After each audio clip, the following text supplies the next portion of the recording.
ونعوذ بالله من شرور أنفسنا ومن سيئات أعمالنا من يهده الله فلا مضل له ومن يضلل فلا هادي له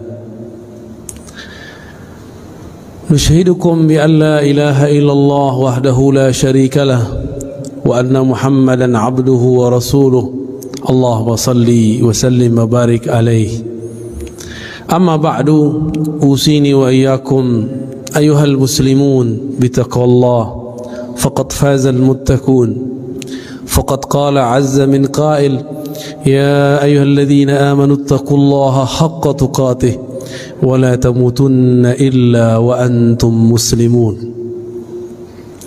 وقال صلى الله عليه وسلم اتقوا النار ولو بالشق تمرة وقال أيضا التقوى ها هنا وأشار إلى صدره ثلاثا. Jemaah Jumat yang diberkahi Allah, marilah kita memperbaharui iman dan takwa kita dengan memperbanyak kalimah tauhid, kalimatut taqwa, al-kalimatut thayyibah, yaitu la ilaha illallah. Nabi mengatakan iman itu bid'u wa sittuna syu'bah atau bid'u wa sab'una syu'bah. Iman itu ada 60 sampai 70 lebih cabang. A'laha qaulu la ilaha illallah. Yang tertinggi adalah ungkapan la ilaha illallah. Maka jika ingin melihat orang yang tertinggi iman, tauhid dan takwanya, perhatikanlah orang yang lisannya sebuk menyebut itu, yang kalbunya mantap dengan pemahaman kalimah itu. Allah menyebutnya di Quran dengan al-kalimah at-thayyibah, yang diperumpamakan dengan asy-syajarah at-thayyibah, pohon yang subur yang berbuah, buahnya pun enak dan nikmat. Maka orang beriman tidak ada hatinya kesepian jika dia diam temannya adalah la ilaha illallah. Tiada lupa kita bersalawat kepada baginda Nabi Muhammad sallallahu alaihi wasallam. Karena jasa beliaulah kita bisa menyembah Allah saat ini. Karena beliaulah kegelapan, kejahilan Allah kemudian keluarkan dari pikiran dan hati kita, dan alhamdulillah kita dijadikan umat yang mengikutinya, umat Nabi Muhammad sallallahu alaihi wasallam. Ada sekitar 12 nabi dalam riwayat yang banyak berharap dia diangkat atau dipilih menjadi umat Nabi Muhammad. Tapi kita tanpa perlu berdoa, Allah anugerahkan menjadi umat akhir zaman, umat Nabi Muhammad sallallahu alaihi wasallam. Suatu nikmat yang tiada tara, tapi nikmat berbanding dengan ujian dan cobaan. Maka semua cobaan yang ada semenjak Nabi Adam alaihissalam sampai kepada Nabi Isa ada pada umat Nabi Muhammad sallallahu alaihi wasallam. Tapi Allah mengabarkan innallaha ma'as sabirin. Allah senantiasa membersamai orang-orang yang sabar. Semoga kita menjadi orang yang sabar. Jemaah Jumat yang dimuliakan Allah, pada khutbah yang sangat singkat ini kami akan menyampaikan satu riwayat hadis mengenai kewaspadaan kita di akhir zaman. Suatu kali diriwayatkan bahwa Sayyidina Ali dalam hadis Bukhari, begitu juga hadis Muslim, mengirimkan Ghunaimah atau Zuhaibah beberapa emas, beberapa harta rampasan, rampasan perang tentunya, dikirim dari Yaman ke Madinatun Nabi, Madinah At-Thayyibah, Madinatul Rasul sallallahu alaihi wasallam. Sampai di Madinah, baginda Nabi sallallahu alaihi wasallam membagikannya kepada sahabat-sahabat yang berhak, yang merasa yang mereka dianggap paling berjasa dalam Islam. Setelah pembagian selesai, tiba-tiba ada seseorang datang kepada baginda Nabi sallallahu alaihi wasallam, menerobos safnya para sahabat. Apa kata orang ini? Ya Rasulullah, ittaqillah. Begitu riwayat Imam Bukhari. Wahai Rasul Allah, takutlah kepada Allah, takwalah kepada Allah. Coba bayangkan, siapakah yang paling bertakwa di dunia ini? Bukankah itu Rasulullah? Dalam riwayat yang lain, ya Muhammad, i'dil ya Muhammad. Hei Muhammad, berbuat adillah engkau. Ternyata orang ini merasa pembagian untuknya tidak banyak. Ternyata dari dulu si emas, kalau sekarang kita sebut rupiah, dolar, pitih, uang, ini memang jadi bencana dari masa Rasulullah sampai zaman kita ini. Apa kira-kira perasaan sahabat ketika ada orang membentak Rasulullah dengan kalimat, ya Rasulullah ittaqillah, wahai Rasulullah kamu takutlah kepada Allah. Berarti dia sedang menghardik baginda Nabi Muhammad sallallahu alaihi wasallam. Apakah Nabi membalas? Tidak. Apakah Nabi membalas dengan kata-kata kasar? Tidak. Nabi diam. Itulah Nabi Muhammad sallallahu alaihi wasallam. Tiba-tiba Sayyidina Khalid ibn al-Walid sedang menghunuskan pedang, tangannya gemeteran menahan emosinya melihat kekasihnya Rasulullah dihardik oleh seseorang.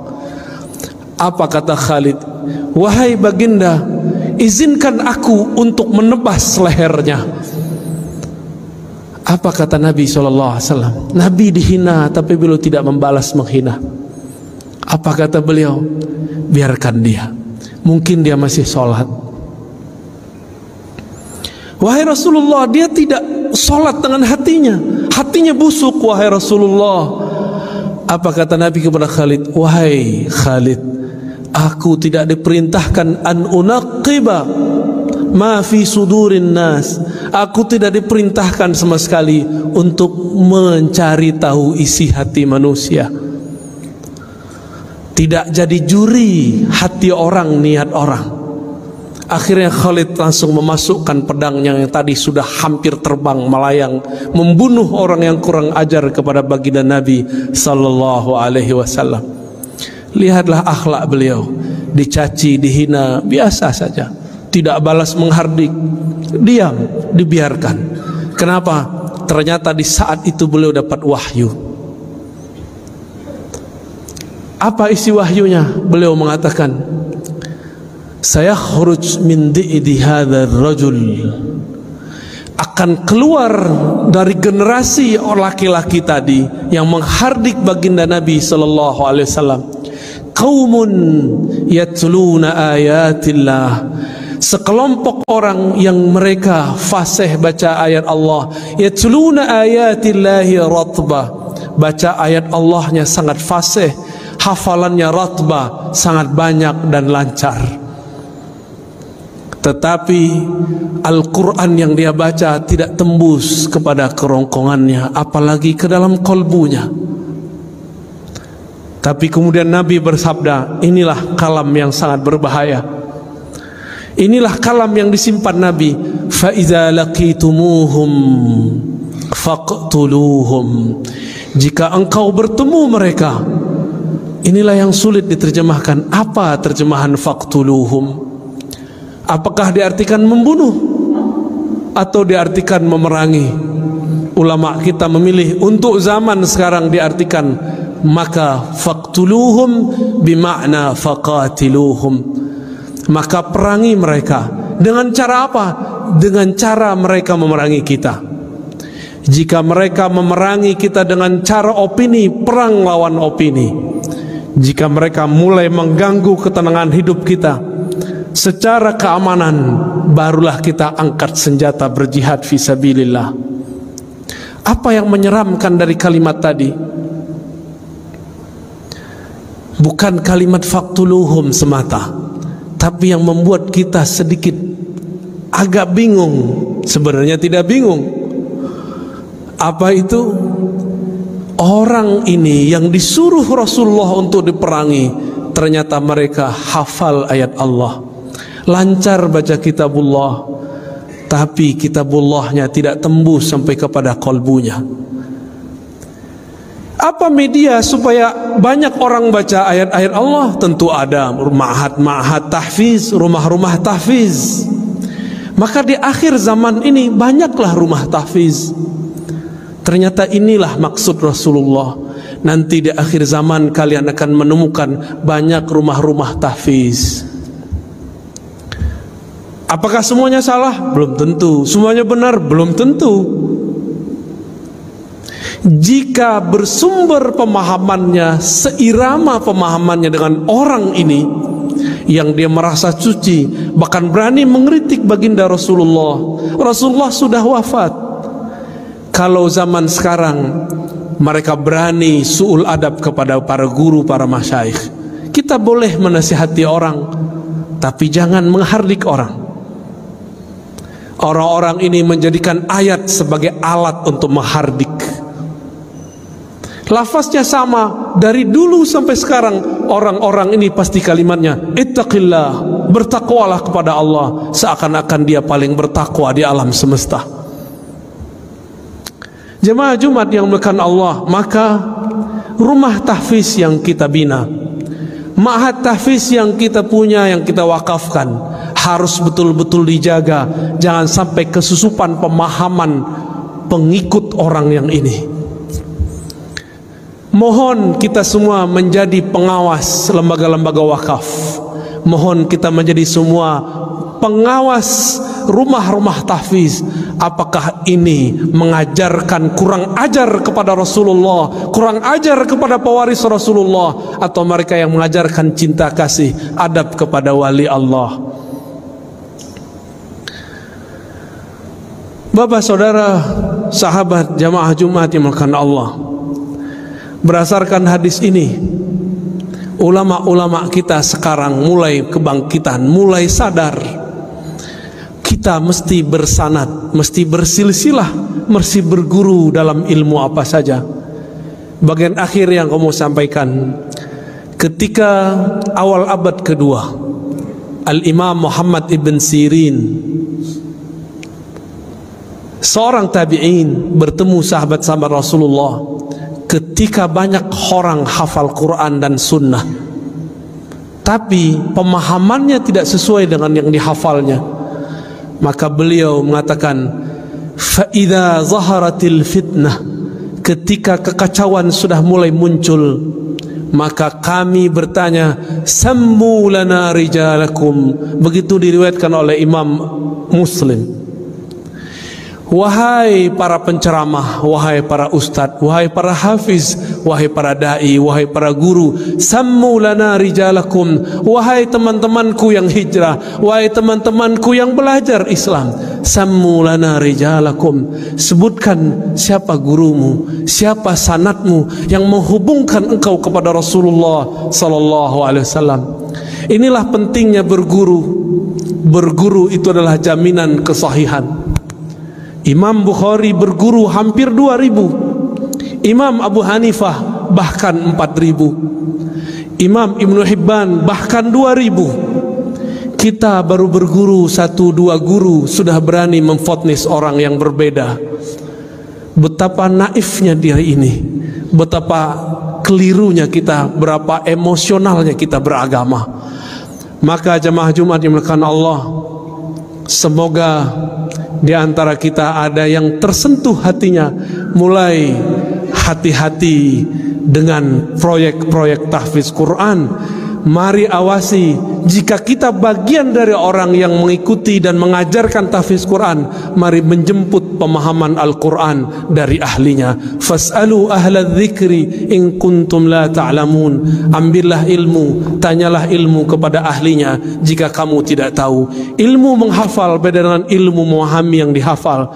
Semoga Allah yufaqihna fid din wa 'allamana at-ta'wil wa yu'allimuna at-ta'wil. Semoga Allah membimbing kita memahami agama ini dan memahami isinya.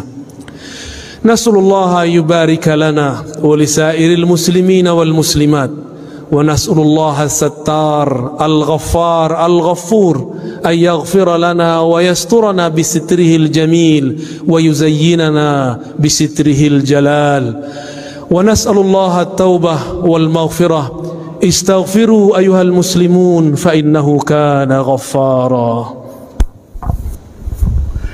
اللهم صل على سيدنا ومولانا محمد وعلى آله وصحبه أجمعين. الحمد لله الذي هدانا لهذا وما كنا لنهتدي لولا أن هدانا الله. أشهد أن لا إله إلا الله وأشهد أن محمدا عبده ورسوله. اللهم صل على سيدنا محمد وعلى آله وصحبه وسلم. أما بعد فيا عباد الله، أوصيني وإياكم بتقوى الله بأن تكثروا من قول لا إله إلا الله محمد رسول الله، بأن تتبعوا سنن المصطفى صلى الله عليه وسلم ظاهرا وباطنا. إن الله ملائكته يصلون على النبي يا أيها الذين آمنوا صلوا عليه وسلموا تسليما. اللهم صل على سيدنا محمد وعلى آل سيدنا محمد كما صليت على سيدنا إبراهيم وآل سيدنا إبراهيم، وبارك على سيدنا محمد وعلى آل سيدنا محمد كما باركت على سيدنا إبراهيم وآل سيدنا إبراهيم في العالمين إنك حميد مجيد. الدعاء: اللهم اغفر للمؤمنين والمؤمنات والمسلمين والمسلمات الأحياء منهم والأموات، وتابع بيننا وبينهم بالخيرات. رب اغفر وارحم وأنت خير الراحمين. اللهم يا مقلب القلوب يا مصرف القلوب ثبت قلوبنا على دينك وطاعتك. اللهم أعنا على ذكرك وشكرك وحسن عبادتك. اللهم وفقنا وأهلنا وذرياتنا والحاضرين لطاعتك برحمتك يا أرحم الراحمين. اللهم ربنا آتنا في الدنيا حسنة وفي الآخرة حسنة وقنا عذاب النار واجعلنا من حملة القرآن. آمين يا رب العالمين. عباد الله، إن الله يأمر بالعدل والإحسان وإيتاء ذي القربى وينهى عن الفحشاء والمنكر والبغي يعظكم لعلكم تذكرون. فاذكروا الله يذكركم واشكروا على نعمه يزدكم ولذكر الله أكبر.